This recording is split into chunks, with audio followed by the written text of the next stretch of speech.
everybody. My name is Craig Thompson, and we put this online session together to hear directly from the trenches of the medical profession here in Stratford.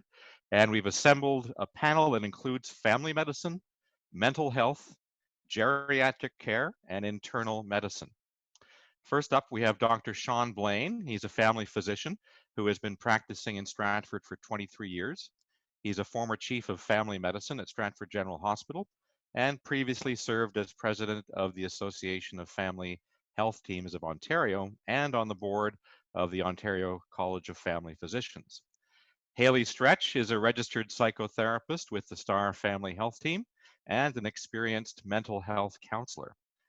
Wendy Dunn is a nurse practitioner at Greenwood Court Long-Term Care Home and Knollcrest Lodge. And Dr. Shanil Narayan, an internal medicine specialist at Stratford General Hospital. So welcome, everybody. Thanks for joining us tonight. Thanks, Craig. So my name is Craig Thompson. I'm a filmmaker and producer here in Stratford. I grew up here and have been involved in the community for a long time. Now, for those of you watching, please say hello in the comment section below on Facebook Live. Let us know where you're watching this from. And also in that spot below, you can post your questions, which we'll be taking a little bit later on in the program. And later on, we're going to be recording this and posting it to YouTube. So you'll be able to see this later on YouTube, possibly tomorrow at the earliest. So welcome, everyone. Thanks for taking part. Now, I want to start with you, Dr. Sean Blaine. Yesterday, you posted a video on YouTube, which has since gone viral. I think there's around 14,000 views now, sharing some of your concerns as a family physician. Can you tell us why you decided to speak out? Well, Craig, that video is your fault, actually.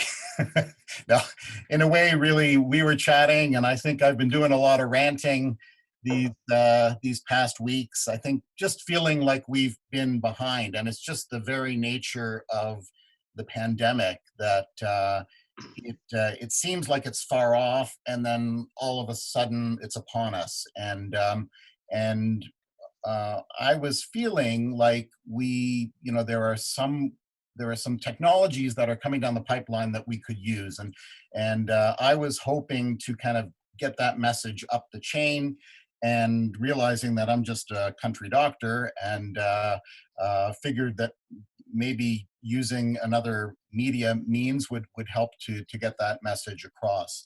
I think it's weird because you look outside and it's quiet. And so it's not the type of thing that you associate with an emergency, but it is an emergency. It's an economic emergency. It's an emergency on so many fronts that it really requires us to rally the whole nation. So I think my hope is that those people at the top who are making the decisions can be very bold in the way they try to attack this problem, because we're not going to be able to do it the way we've tackled other problems. So in an ideal world, if there's a test that is available for a certain condition, it would go through a very rigorous validation process before it would reach real time.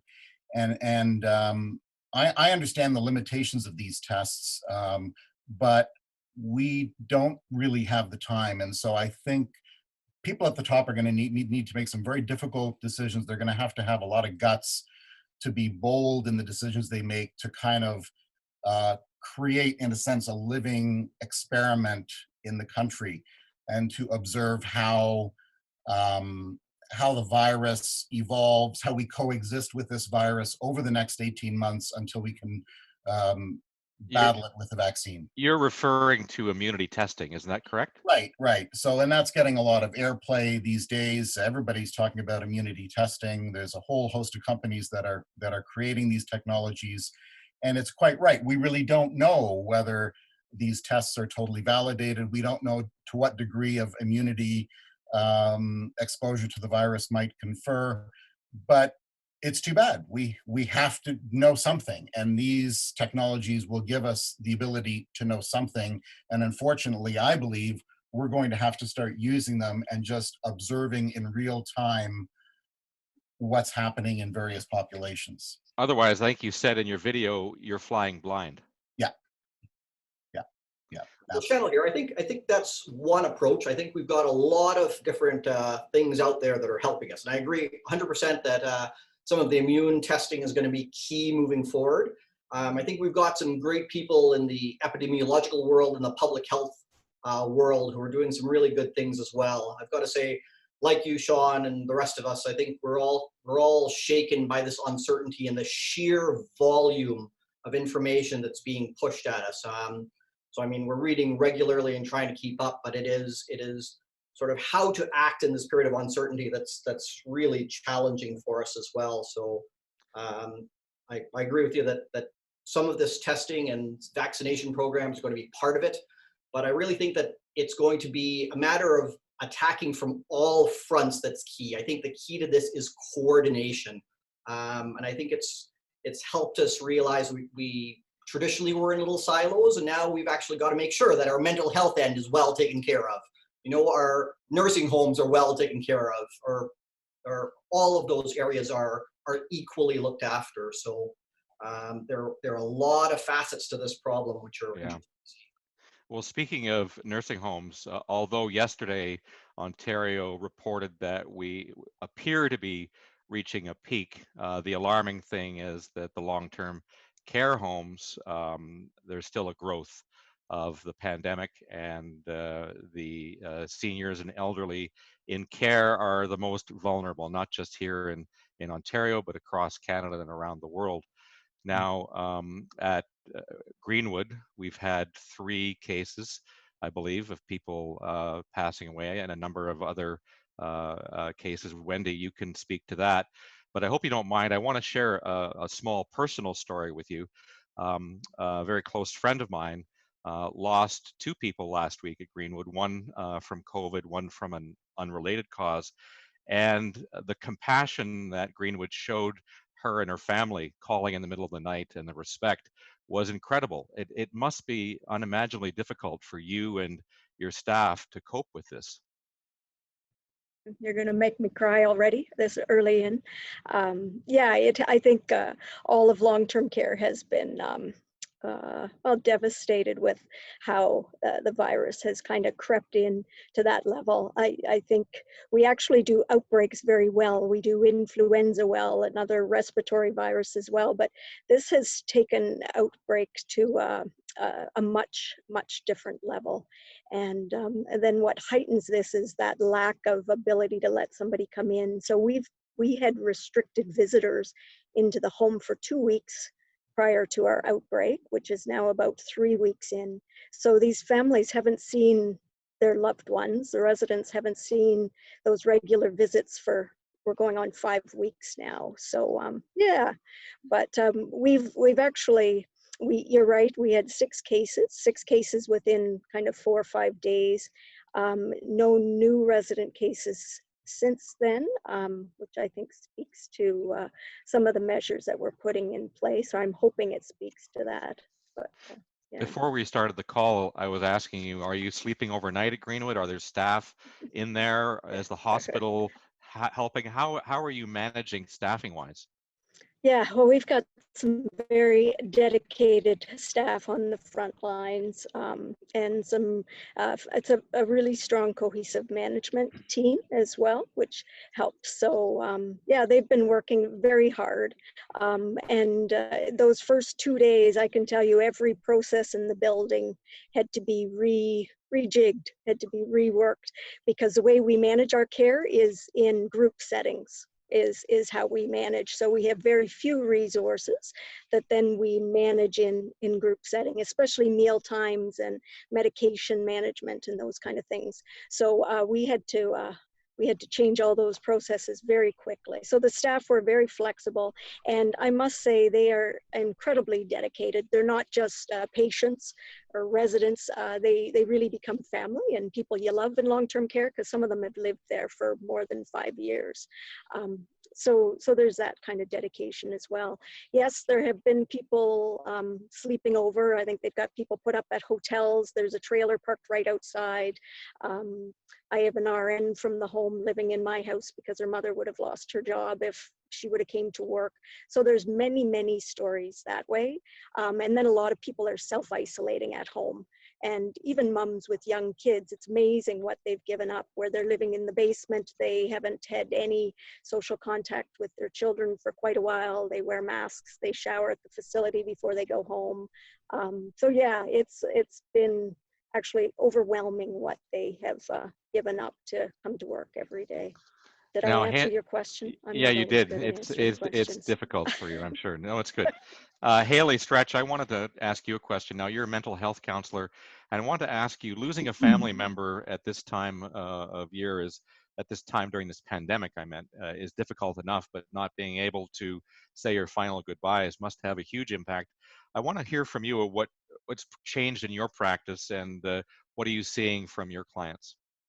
That's a really great question. I mean, I kind of have this, I feel a lot of pressure to kind of give you this one like generalization when there really is such a diverse range of experiences of what people are going through. So sometimes actually it can be helpful to think about what clients are going through, kind of what we're all going through as providers and clinicians. And, so some of us are thinking and worrying about our families in long-term care, or, we're trying to work from home with kids running around, trying to help them do their schoolwork, whereas other people are really feeling that sense of isolation. So in a way, depending on how well-resourced we clinicians were moving into this pandemic, is going to speak a lot to how we're kind of able to manage while it's going on. So people who were feeling, like they had nourishing relationships, or if they had nourishing hobbies that they did outside of work, and just a sense of well-being, they're going to be feeling okay and really utilize those resources.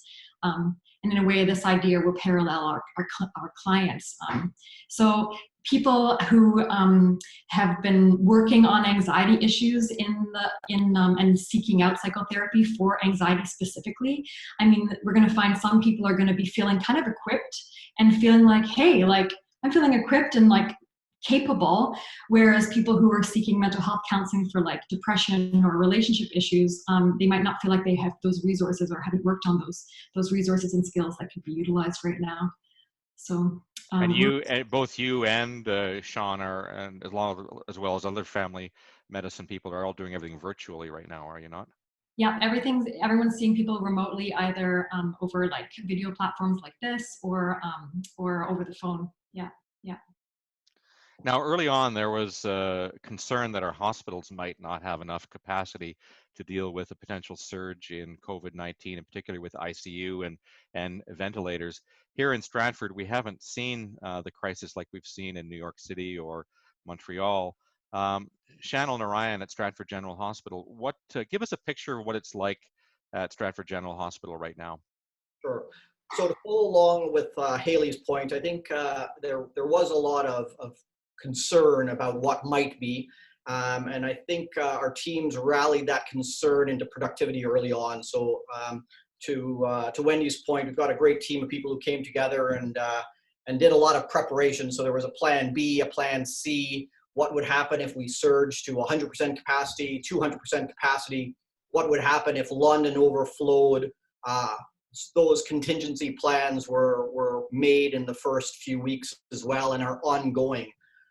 So the ICU has been very busy. It's busy not necessarily with COVID, but COVID suspects, so things that could be, but are also commonly seen at this time of year. Other respiratory illnesses, people who have strokes or heart attacks, things that can be precipitated by COVID, but usually if we remove this episode and pushed it back a year, we would have just treated it as regular chronic disease complications. So those things are ongoing, but the preparation in the background is probably taking up a fair bit of our energy right now. I can ask this question to Sean Blaine. Sean, what's happening to the people who need cancer screening and everyday health issues? Are they just on hold for the moment? What's happening to other areas of medicine while we're dealing with the pandemic? Right, so that's a great question. So with respect to screening programs, the province has essentially put all of those on hold temporarily. So if you want to go, because if you're due to get your mammogram, you're in the 50 to 75 age range, and you're due for a mammogram every 2 years, and your 2 years is up, you can't get that mammogram right now. You'll probably be able to get it in maybe a couple of months, but that is not happening. That being said, I have seen patients just in the past month who have presented with a problem of a lump in their breast, and I'm able to get a mammogram right away for that problem. So there's a difference between a diagnostic test and a screening test. So if a physician has a suspicion of a problem and it's a serious problem, we are still able to get that test and manage that problem in some ways now even more rapidly than we could before. But as far as screening people who are otherwise well and asymptomatic, that's temporarily being put on hold. It's a different type of testing. Now, we, of course, realize that you can't just push the hold button and then everything's going to be fine. So we are continuing to track those people, and we continue to meet to see how best to manage this backlog, which continues to build. And we've had a number of meetings about this. Is the right thing to do just to defer the message? I message myself all the time in the computer. Well, but am I going to dealing with double the number of messages in the summer now? That doesn't make sense. Or do I email my patient and say, look, here's your mammogram requisition. You are due for this now, but you're not going to get it now, but it's in your hands now. When the crisis settles, you can go and book it. So we're trying to empower people by giving them, the tools they need. They know what has to be done, and when these restrictions get lifted, they can go on and get these things done. What about fear? Aren't people afraid, oh, I'll hide this for an hour or hold this for an hour. I don't want to go to the hospital or do anything. There's a lot of, are we going to see like a surge after things get relaxed a bit?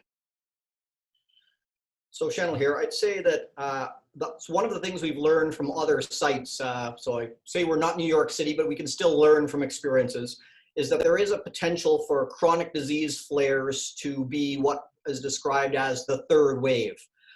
So I think locally, so as specialists, we are being proactive and recognizing that some of those people who are closer to the acute side of the spectrum continue to be followed virtually and in person sometimes, because those people continue to have periods where they may acutely deteriorate. So though I'm seeing most of my people virtually, I'm pulling some of those people into the office still, because you still need a physical exam to help distinguish between acute deteriorations. Why haven't we seen a large community spread here in Huron Perth? Is it the luck of the draw, or is it because we've all been respecting physical distancing? I think in large part it's because of everybody who's watching staying home. I think the credit goes to every single member of the public who has taken this very seriously and is staying home. And I think we as Canadians are generally a little more law-abiding, and we kind of trust our government a little more maybe than other countries do. And so people have been mindful of that. So that's part of it. I think the timing was right. I think our public health officials have done an amazing job. And big shout out goes to Miriam Klassen here locally and all of the public health officials nationally and provincially. It's a tough job, but I think they called it right. So we just haven't seen what other cities and countries have seen, fortunately. So go ahead. I'm going to say, if you look at the maps, we have been extremely fortunate. Even the areas directly surrounding us, if you look at the Public Health Ontario maps of the proportion of cases and serious cases, it's not just being Canadian. There's something that has been done very well in our community that has kept our community safe. And just looking around, I've been overwhelmed at how well each of these different sectors has done in terms of their preparation and responsiveness. So I think it's again, kudos to each of those groups working well. I would also reiterate that the public health has been fantastic in terms of working with them. And their mandate changes, like we get new directives as quickly as the public sees them too, and we just respond to the new directive that's out. We talk to them every day faithfully at 10:15 or 11:15, and yeah, it has been outstanding in Huron Perth. Sean, I So want to would do a hear, big shout out to public health too. Sean, what are you hearing from your wider network, from people who, in your profession, who are not as lucky as we are in Huron Perth, who are dealing with the crisis head on, maybe in other centers? Are you connected that way, hearing stories firsthand?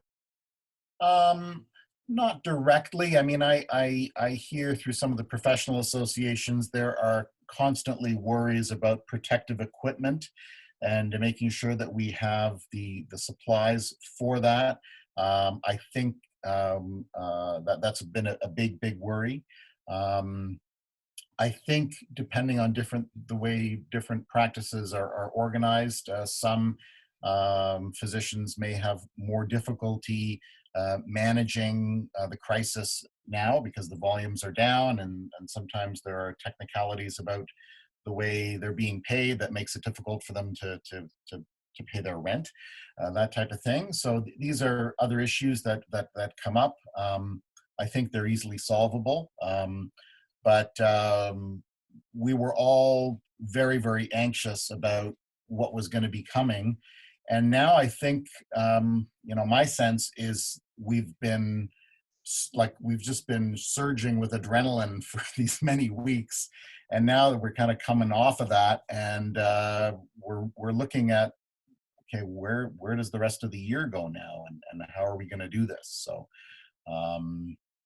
there was a period of, I think there's a generalized fatigue of just trying to absorb the multiple sources of information that are coming in. Guidelines from public health, from professional associations, from our regulatory agency, from the government, but we're getting through that. It just has to be done. I think go ahead, Shanil. Yeah.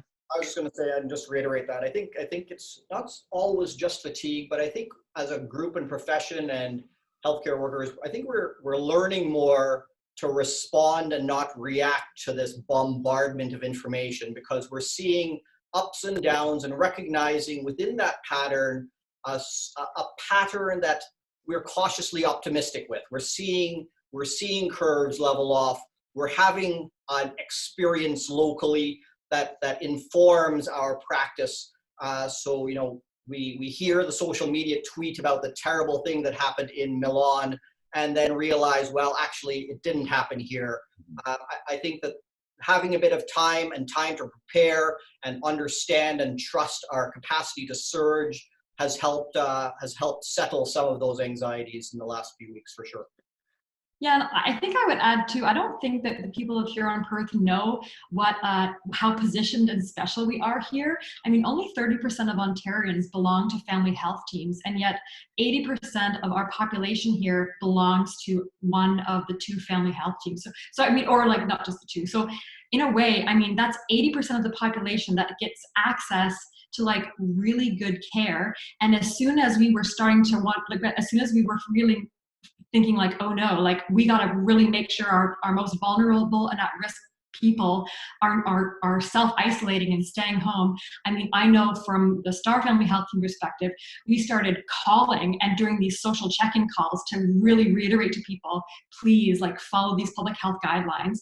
And then I've heard from other organizations that they too also were calling their most high at-risk clients as well. So I think that we kind of like rallied and got organized very quickly to do this like added level of like making sure that people were doing what we were hoping them to do and wanting them to do, which is to start to really physically distance. Absolutely. Our first patient who showed up with COVID to our ICU, I mean, they were a textbook management from St. Mary's. The handover was perfect in emergency. They were isolated. You could not have asked for a better transition in terms of protecting other patients and the staff during that time. So The emergency department's been running mock processes to make sure that those, if there was someone deteriorating acutely, they're done in a controlled manner. Same thing in our ICU. The degree of preparation up there for any acute patient should they deteriorate is being phenomenal as well. So I agree with you. We've got something special here that hits above our weight class constantly, and I think our community definitely needs to know that. Yeah.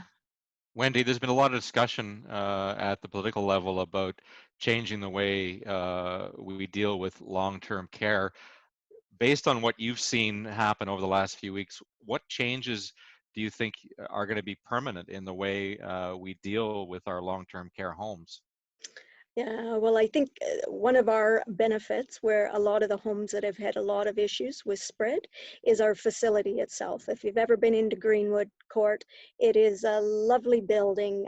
We have the one unit that is affected is only a 15-bed unit. It's not a big, huge unit, and they're all private rooms. I think one semi-private room in that whole unit, and our whole home is like that. So I think the physical structure of homes, I'm hoping, will change. Now, that's been a huge issue for years, that they've been trying to upgrade homes, but that is one of our benefits for sure, is our facility itself.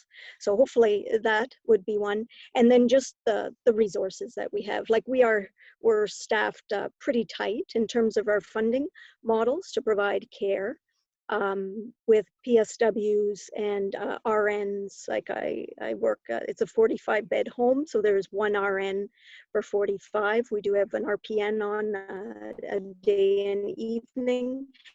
But when you're in a crisis like we are now, we've had to upstaff that to more registered staff on all the time. And those PSWs work hard, like they really, really work hard. So I'm hoping we see more resources that way. I'll put a plug in for nurse practitioners, just because that's what I do. That's been a new funding. My funding is directly through the Ministry of Health and Long-Term Care, but there's not many of us out there. It was a very limited number. So, right, Spruce Lodge does not have a nurse practitioner, like speaking of Stratford itself and Mitchell and Hillside, those homes don't either, the local homes. But I would hope that that's another level, because I don't know how a home would get through it without having somebody like me in the home on the ground, because like nobody's walked into the building. They say they put these steel, what do they call them, steel bars around us, but that means nobody gets in to help except who's there. So I can, as a nurse and a nurse practitioner, I can function as high as a physician's level, right? So I can provide palliative care and order the medications needed. We needed to rejig the way we manage medication, so I could make those orders happen. So I worked as a nurse practitioner, and then I would process my own orders and as an RN. And then when they need me as a PSW, I can help feed, I can help transfer people, I can help toilet people if that's what they need. And then I did all the communication. I did a lot of the communication with the families and the frontline staff, because management was just too busy doing everything else. And I think the communication has been really valuable, or I hope it's been valuable. It was really nice to hear you say that the family that you know had positive experiences end of life. But that's been our big goal, is that the families know what's going on before the media lets them know. Yeah. So Hey, I think every home should have a nurse practitioner or at least a nurse practitioner for so many residents. I guess those are the big ones. Yeah. Hayley, Stretch, I want to talk about mental health for a bit. The repercussions of this pandemic are going to be felt in the area of financial stress, people who are in abusive relationships, child custody, job stress. It's unimaginable the stresses that people are going to be going through and are going through. What advice have you got for people who are just trying to cope with all of these things, maybe a combination of all of them for some people? Yeah, I guess it's hard I mean, there's such a diverse, range of experiences going on. If people are finding themselves having trouble coping, oftentimes when we're having a hard time, we often feel really alone. So I would want people to remind themselves to know that they're actually not alone, that actually to feel overwhelmed, to feel stressed, to be having trouble sleeping even, is actually a perfectly appropriate response to what we're all going through. And it doesn't actually necessarily mean that there's anything wrong with them. It means that they're human. And I think, kind of the definition of trauma is really when things are like outside of our control. So this is a time that's really important to remind ourselves of our own self-agency. So this is a time where we really, you hear people talking about the importance of actually keeping a routine and the schedule. So like getting up at the same time, going to bed at the same time, getting outside and actually like getting fresh air is super valuable as well. It's also a really great time to actually like exercise and do things, even like lifting weights, just to remind yourself, I have self-agency, I can control certain things. Another thing that's really important, while a lot of us, for pleasure, what we do are things that are very entertaining. So like maybe watching Netflix or like kind of like doing things in an entertaining way. It can actually be really, really helpful to make sure that people are looking for things to do that give them that sense of mastery. So, like cleaning out that drawer that you haven't gotten to for a while, or even just like polishing up or cleaning your shoes, even doing things that like that sense of mastery is so important. And sometimes when people are like, well, why am I still feeling this way? I'm doing all these like self-soothing activities, like taking a bath and doing yoga, but oftentimes we forget about this mastery piece. So I would really recommend people kind of, look at that area as well. We're going to put up a slide right now. All of you have given us websites and resources, and I'll ask my team to put up the slide. So Hayley and Dr. Blaine, talk about some of the resources here that are on screen that might be helpful for people who may not even have a family doctor right now. Sure. Well, right off the bat, I just want people to know that like bouncebackontario.ca is an amazing website that people can go to if they're feeling kind of very overwhelmed, stressed, or even kind of feeling anxious about, developing some depression even. This is a great Ontario-wide program where people can actually have, like they can self-refer or have their doctor self-refer them to this. And they can get weekly coaching sessions with a coach who will do CBT, cognitive behavioral therapy with them. So it's an amazing resource. Anxietycanada.ca is this great website that is specifically talks about anxiety, and there's some really great apps on here again, and people can go to this website and look at videos about what anxiety is and ways to respond to it. I don't know if Dr. Blaine, if you want to talk about the other one. And actually, that next one there is not quite right. It's seethedoctor.ca. So SEETHE doctor, seethedoctor.ca. That's a new kind of virtual service that got started in Ontario by the OMA. And it's particularly intended for people who do not have a family physician or are not rostered with a group or a physician. That's, fortunately in this region, the vast majority of people here are either rostered with one of the two family health teams.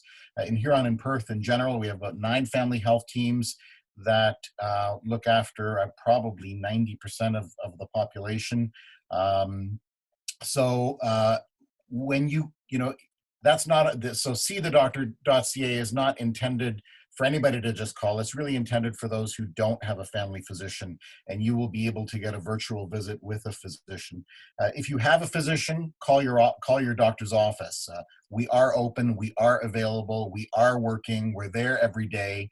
I know our team even extended our after hours service. So we really are available, and sometimes early on people were kind of surprised. So I think it's important that people know that. And our website for our team is listed there as well. On our homepage, we have a whole list of other links to other websites, the Government of Canada and the Province of Ontario websites for people who are struggling, whether it be how to figure out financial assistance if they've lost their job, that type of thing. So yeah, we got that correction, and we're going to post that on the comment section. So all of those websites, including seethedoctor.ca, are there. Now, in the past, Dr. Blaine, people who need to see a specialist always needed a referral. Is that changing, or is that still going to be the protocol? Well, I would imagine that if, and I don't know this for sure, but I would imagine if you were to get a virtual appointment with a general practitioner on this website and it was deemed that you would need referral to a specialist, that would be able to be arranged, and that could be arranged. So I don't see any reason why that couldn't happen. So I'm just referring to some questions. We've got some questions coming in from people who are watching. The first question is, are we really reaching the peak, or is that just optimistic thinking? I'll let somebody else answer that. I'd like to say that it's cautiously optimistic. I think we are reaching a peak. I think that our next steps are in the process of being designed, and we'll really see what the responses to these event rates after our next steps. So I don't know if we can be anything more than cautiously optimistic at this point in time with respect to peaks. I'm praying we've reached the peak at Greenwood. I'm in my own little bubble there. Here's a question for you, Wendy. Should families that have loved ones in retirement homes or long-term care facilities try to bring them out during COVID-19? Yeah. So I did have that question posed by quite a few families, and it is so individual in terms of what the care needs are of that person, what the abilities are of where they're going, what the facility looks like, where they're going. And then it's this indefinite nature of it. So for our outbreak, if you would have taken a loved one home, that would have been 3 weeks ago today, or into that at some point. And then we probably have another good 10 days, at least 10 days to go into the outbreak. Then when they reintroduce to long-term care, our directive at this point, and they change quite frequently, would be when they do arrive back, that they then need to be in 14 days of isolation at that point. So I guess what we do is we just lay it out to the family so that they understand what it all means. And then, yeah, it's very individualized. Dr. Blaine, there's a question from your earlier comment about immunity testing. There's a bit of confusion. Some people want to know what the difference is between COVID-19 testing and immunity testing. So the testing that we've been doing now actually detects the viral particles, okay? So it's the virus itself that we're identifying. And that's being picked up because it's being shed. And so it's deep in your nasal passages, and that's why they do that swab right through the nose. And so they're actually picking up and identifying viral material to prove that it's there. The serologic tests are tests that are picking up your body's immune response to the virus. And so these are tests that are picking up particular type of antibodies, and there's different types of those antibodies. And the question is, how quickly do those antibodies show up? And we don't know, quite frankly, we don't know. And so there is a high degree of uncertainty with respect to these types of tests. And I think perhaps maybe I was worried when I saw the numbers of that other video go up, because I think I worry that maybe it seems like I made it seem like it's a panacea for everything, and it's not. But my take on it is that we have a number of companies in Canada who have developed technologies this way. These companies have already been approved by Health Canada, and I think we're going to have to look at kind of using this in real time. It's maybe not the way we normally would have done it, but it will provide some information. It will become clear as we use some of these technologies how good the technologies are. But you know, I don't see any other way other than trying to be kind of gutsy and bold with using some of this stuff. So now's not really the time to be timid, I don't think. I think Germany follow that line of thinking. They've just started doing widespread antibody testing. But to your point, though, it is so critical that those various antibody tests are vetted so that we know that if someone tests negative, they are truly negative. And in the absence of that one piece of information, I worry that we will make the wrong decision. So I think that one piece of information has to be compared between the different tests. Once it's available, I agree with you, it'll be a big part of the solution to this problem. But we don't even know the characteristics of this virus. There have been some reports of people who had it getting it again. We really don't know the full measure of COVID-19, do we?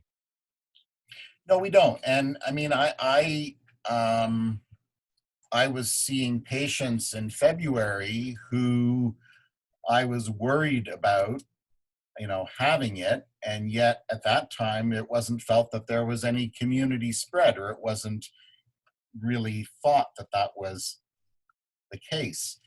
And so our experience is we're just living how we're kind of learning about it as we provide care, which is frightening, because we're going to make mistakes, and that's fine. We're just going to have to face up to that.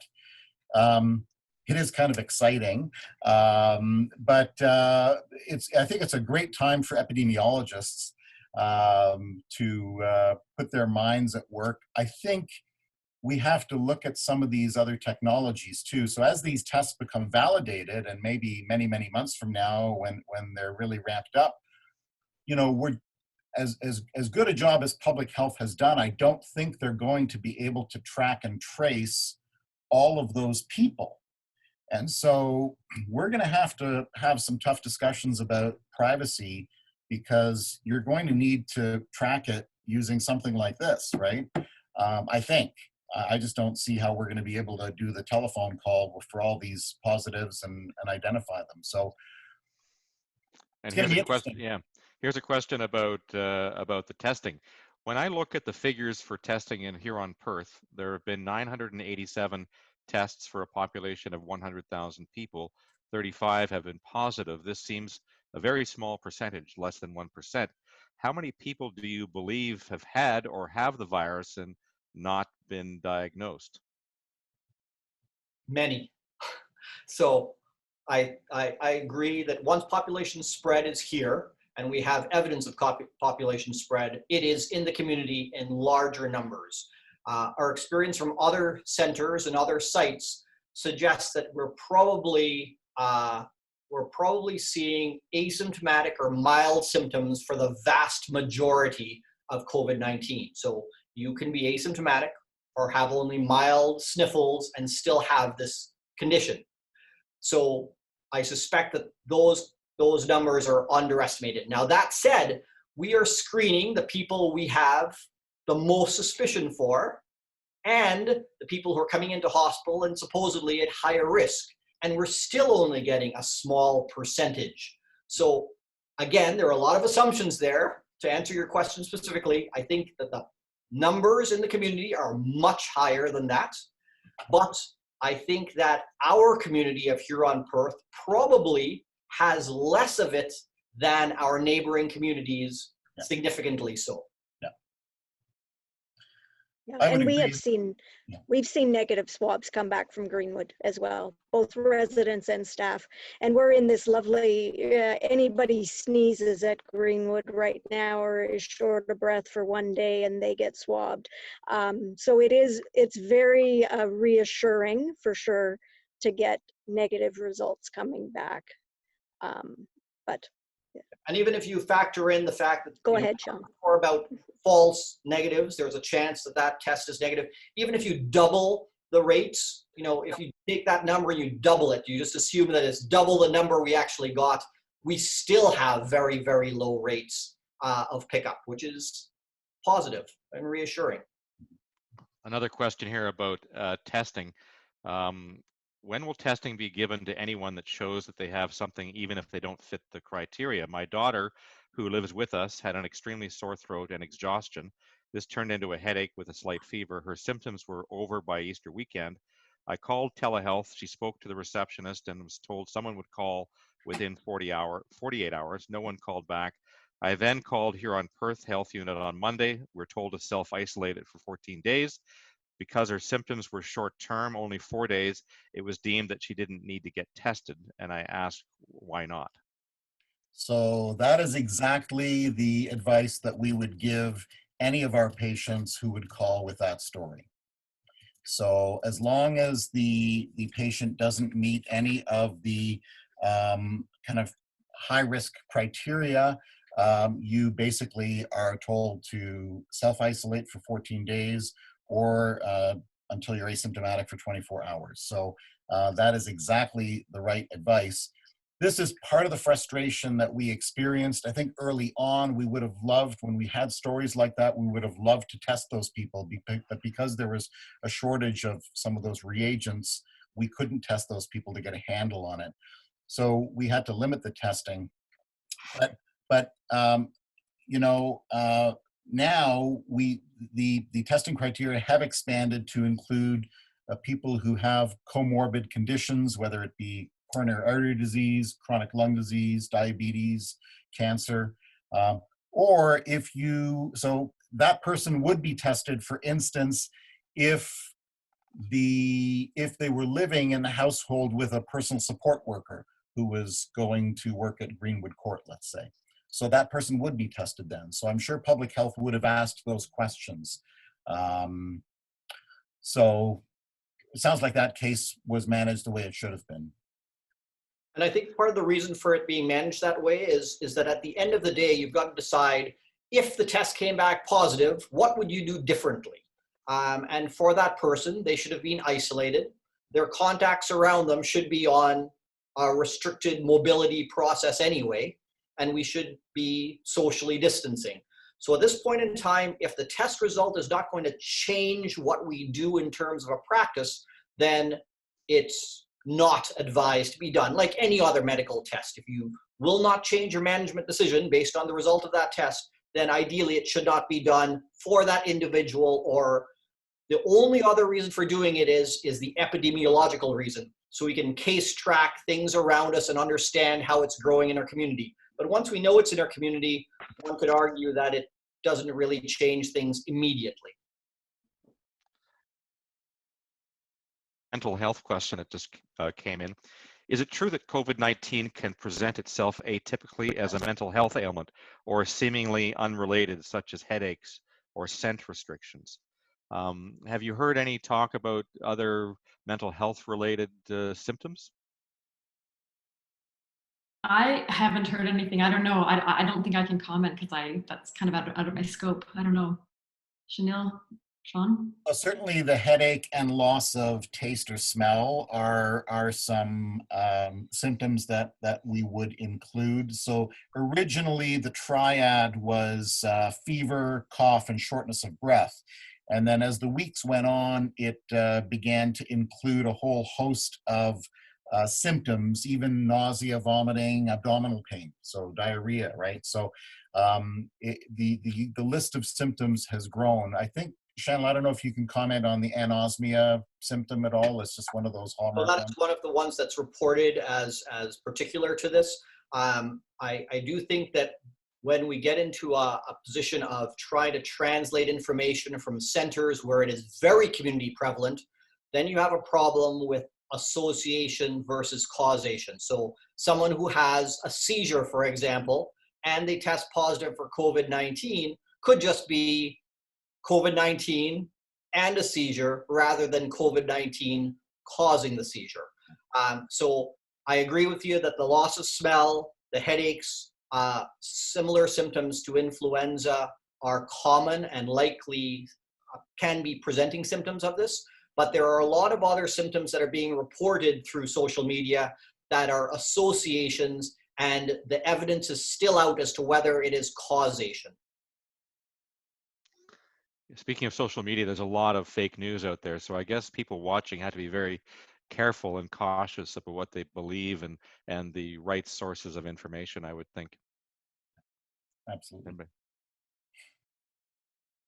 I think we even struggle with that as health professionals. It's really hard to not take particularly emotional stories and have them change your practice. I think, you know, we're always being vigilant and wanting to do the best for our patients in front of us. And we don't ever want to miss something. So that respond and not react is something that I think we are increasingly doing better as time moves on. Now, Wendy, your title includes Knollcrest Lodge. Are you doing double duty, or is somebody else taking your place out there? Yeah, no, they're just working without me there. Yeah, so when I'm in outbreak, I can't go to another home, and there's going to be conversation about how I transition back to that home after this too, because what you don't want to do is put them at risk by being in two places. And that's one of the big challenges in long-term care. That's been all over the media too, is a lot of long-term care homes share staff. So there's a lot of that back and forth with staff.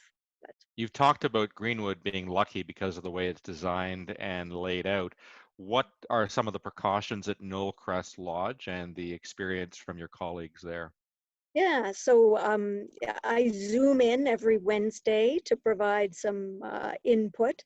So I guess in long-term care, while we've been busy in outbreak mode, like having cases, all the other local homes will be busy preventing cases. So they're figuring out how to do that social distancing, which I talked about is really difficult in long-term care, just because the nature of our work. They're trying to keep staff to specific units, not having crossover of staff. They're doing the screening at doors. They are similar. They haven't had any visitors in from outside for the last 5 weeks. Physicians there, Dr. Hodes, Dr. Anderson, they provide virtual consult into the homes like Sean's doing as well. What other things? They're figuring out how to do the recreation different. Like we don't bring any big groups together. Yeah, so they're doing a lot of the preventative things, and then getting a handle on the PPE, which has been the other big thing in the news, and that's been a struggle. That's a daily struggle that we do, just making sure there's enough PPE there for the next couple days always. So yeah, getting their head around that. And the housekeepers are busy cleaning.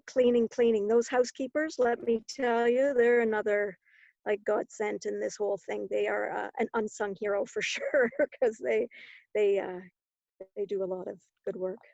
And a lot great frontline workers in other fields Yeah, as well. People in the sure. supermarkets and all sorts of fields Yeah, have to be just out there amazing. working, keeping everything going. Mm. So Yeah, I want to go ahead. I think I was just going Hayley? to say, I think it's important that we encourage our frontline workers, not just docs and nurses and, and cleaners, but, the grocery store cashiers to access mental health resources, because these are the people that are keeping us going. And yeah, so if there's any way that we can somehow encourage them to continue to access mental health resources, this will be a good encouragement. Hayley, how important are the shows of support that you see in Stratford and communities around the world where you bang pots and pans and things like that? Is that part of that for supporting our frontline health worker or grocery store workers and people on the front lines? Sure. I think, I've just heard anecdotally that if people have been walking on the street, going for a walk by themselves, and they hear it, it can really remind them that they're not alone, and that, and that in fact, there are other people thinking about them or their family. So I think that's been the one piece that keeps coming up, is that, if anything, I think we're all realizing our common humanity here. And so that is the one piece that is kind of hopeful. I think the question is, now that we're in this and we've all been aware in healthcare, we've all been aware of the gaps, like funding to long-term care, basic income, children with resources. So in a way, we've all been aware of these gaps. And, if, I just lost my train of thought, but if there's I mean, right now there's like this renewed sense of urgency to like fill these gaps and do something about it. I think the question will really remain though, is will we continue to have the will to make these changes as individuals, as institutions, as a government after the fact? And that's really the question here. Like, will we all have the will to make these changes as we have the sense of urgency now? Well, we're almost out of time. I want to ask each of you to do some crystal ball gazing and reading the tea leaves as to where we're going. Dr. Blaine, tell us, what do you think is going to happen in the next few weeks and months? What kind of life will we get back to, and how will we get our economy back on track? You've got 1 minute. Well, I'm going to answer that question the way I answer many, many questions that I get every day in this office, and that is, I don't know. I don't know. But I'm hopeful that we're going to get back to some degree of normalcy. We have to. I think we're going to, there's some decisions will be made where it will be deemed that certain activities are felt to be okay. You have to remember, when we started this, I don't know about you guys, but what seemed okay one day all of a sudden wasn't okay the next day. And that was very difficult, especially for my kids. When I was talking to my kids about, well, they want to do this. Well, yesterday it seemed okay, but now today it doesn't seem like it's okay. And we're going to kind of now reverse that process, okay? And that's going to be challenging. And what may be deemed allowable for some workers or some people will not be deemed allowable for others. And I think we're going to have to trust our public health experts that they are making those decisions the right way, and I believe they will be. We have to remember that you were falling from the sky, and your rate of descent was accelerating, and now your parachute opened up. Okay, and so now you're gliding down. Now's not the time to get rid of your parachute. Okay, so we're going to find out who can get rid of their parachute when we know the ground is right close behind them. But there are some people, if you let go of that parachute, they're going to keep falling and accelerating again. So I don't know, but we'll get there. Dr. Narayan? Sure. So to follow along with Sean's thought, I think we are going to slowly reverse what we did to move into this. And I think what we have now is a number of things that armed us well. One, we've got some experience about how to respond and not react. So we'll be taking in this daily influx and pounding of information, giving it time for our forum networks to coalesce, digest, and make a thoughtful plan. But I think one of the things that we probably will see is a number of course corrections. So I suspect what we're going to see is a relaxing, a remitting, a relaxing, remitting. It may not be a gradual opening up, but it may be a on-restriction or liberalization of plans, and then we watch patterns and then contract. And I don't want the public to think that that means things were done incorrectly. I think we need to realize that information is constantly changing, and the patterns and our response to this disease is constantly changing. So that we might reduce restrictions and then say in 4 months, actually, we're going to have to restrict it on certain populations again.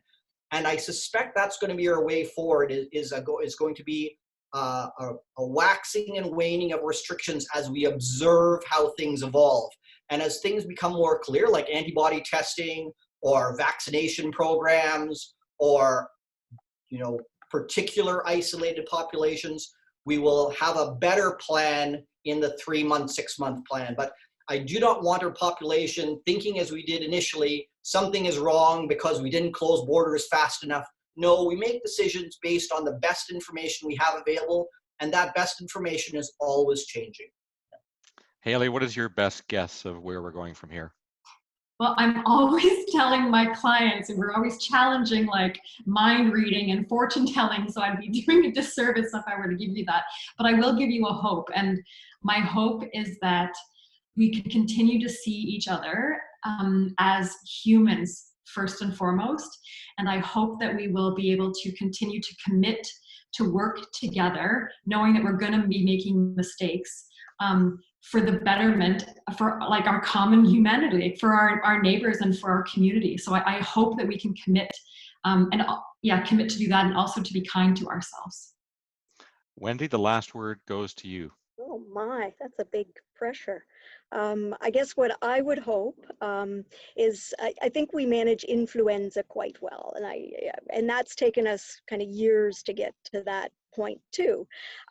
So I guess what I pray is that in 18, 12, 18, 2 years from now, we can say we know how to manage COVID, like we know how to manage influenza. That yes, it still will kill people, right? Like influenza is not a completely clean virus either, or viruses, but hopefully we know how to manage that one a little better and can deal with it. So I guess that would be my number one hope. In long-term care itself, I guess we've created a lot of efficiencies, I think, through this, because we've needed to work wiser. So I'm hoping we can carry those ones on. Hoping for more resources always. And yeah, but that's what I hope, is that we can manage it as well as what we've been able to manage influenza in months to come. And we just want people back together again. I just can hardly wait till our doors can open and that people can be together again in a real meaningful way. If I have the last word, I do want to give one big thank you to the community, and I might cry here, because it has been absolutely overwhelming as a home, the support that we've gotten from so many people. And it's little rocks outside our doors that they painted, it's blue ribbons, it's food that comes in every day, it's water, it's beautiful, encouraging words, staff from Stratford General Hospital. It's just been, we've had tow trucks around blowing horns. There's a baritone player, Stu Taylor, that comes a few times a week and stands outside and plays his baritone. It's been absolutely overwhelming as staff, and the residents feel it too. So I want to thank Stratford and the community for all the fantastic support. Well, that's good to hear. It's making us stronger, bringing us together as a community. Well, I can't thank everyone enough for taking part in tonight's discussion. I want to thank, from the Star Family Health team, Dr. Sean Blaine, psychotherapist Hayley Stretch, from Stratford General Hospital, Dr. Shanil, Narayan, and Wendy Dunn from Greenwood Court Long-Term Care Home and Knollcrest Lodge.